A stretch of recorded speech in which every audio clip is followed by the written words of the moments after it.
بسم اللہ الرحمن الرحیم نحمدہ ونصلی علی رسولہ الکریم۔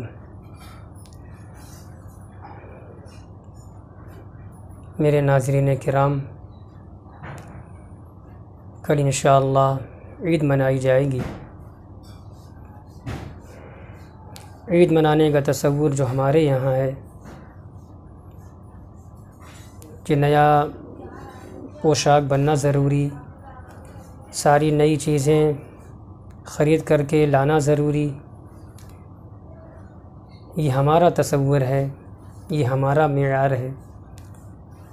اسلاف کی تاریخ پڑھیے اور عید کے دن کیسے انہوں نے گزارے، ان کا کیا طریقہ تھا، تو عبرت ہوتی ہے اور ہمارے لیے بڑی نصیحت کی چیز ہوتی ہے۔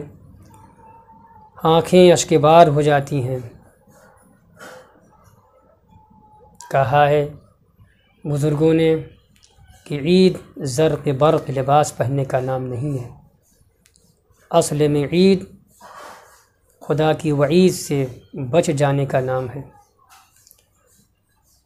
آج کے اس ماحول میں بہت سے وہ بندگان خدا جو اپنے پرانے لباس میں، پرانی پوشاک میں عید کرنے جا رہے ہیں، کسی وجہ سے بھی وہ لاک ڈاؤن ہو یا معاشی حالت کی پستی ہو، وہ غور کریں اور سوچیں کہ ہمارے بزرگوں میں سے زیادہ بزرگوں نے، بلکہ سبوں نے، اللہ کی رحمتیں ہوں ہمارے اسلاف پر کہ انہوں نے اپنی ساری عیدیں ایسے ہی پرانی لباس میں گزاری ہیں۔ صاف شفاف تو ہوتے تھے، وہ تو یقیناً ہوتے تھے۔ تو ایک واقعہ حضرت عمر بن خطاب رضی اللہ تعالیٰ عنہ کا بڑا اہم ہے۔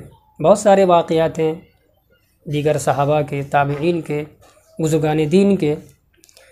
حضرت عمر رضی اللہ تعالیٰ عنہ نے عید کے دن اپنے بیٹے کو پرانے لباس میں، پرانی قمیص میں دیکھا تو ان کی آنکھیں اشک بار ہو گئیں، رونے لگے۔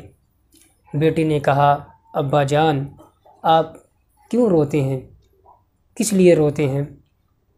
فاروق اعظم رضی اللہ تعالیٰ عنہ نے فرمایا، بیٹے مجھے اندیشہ ہے کہ آج عید کے دن جب لڑکے تجھے اس لباس میں دیکھیں گے، پرانے بوسیدہ پھٹی ہوئی پوشاک میں دیکھیں گے، تو اور تو انہیں دیکھے گا تو ہو سکتا ہے کہ وہ تیرے تعلق سے اپنے دل میں، ان کے دل میں حقارت کا کوئی شائبہ پیدا ہو، اور تو جب انہیں دیکھے گا تو تیرا دل ٹوٹ جائے گا۔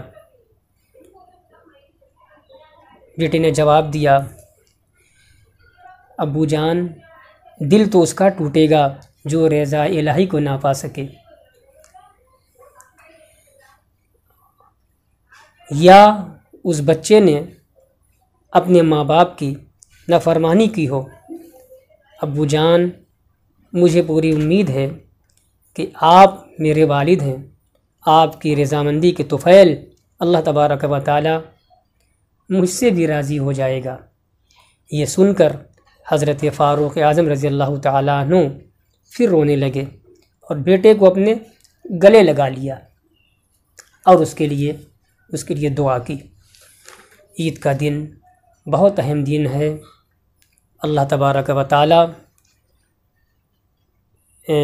جب صبح ہوتی ہے تو اللہ تبارک و تعالی فرشتوں کو بھیجتا ہے، وہ پوری روئے زمین پر پھیل جاتے ہیں، ساری مسلم آبادیوں میں وہ پھیل جاتے ہیں، گشت کرنے لگتے ہیں، اور گلی میں، کوچوں میں، راہوں پر، راستے میں وہ کھڑے ہو جاتے ہیں، چوراہے پر کھڑے ہو جاتے ہیں اور بلند آواز سے کہتے ہیں، فرشتے بلند آواز سے کہتے ہیں، اور یہ ان کی آواز، یہ ان کا اعلان انسان نہیں سنتا، جن نہیں سن سکتے، بقیہ ساری مخلوق سنتی ہے۔ فرشتے کیا کہتے ہیں؟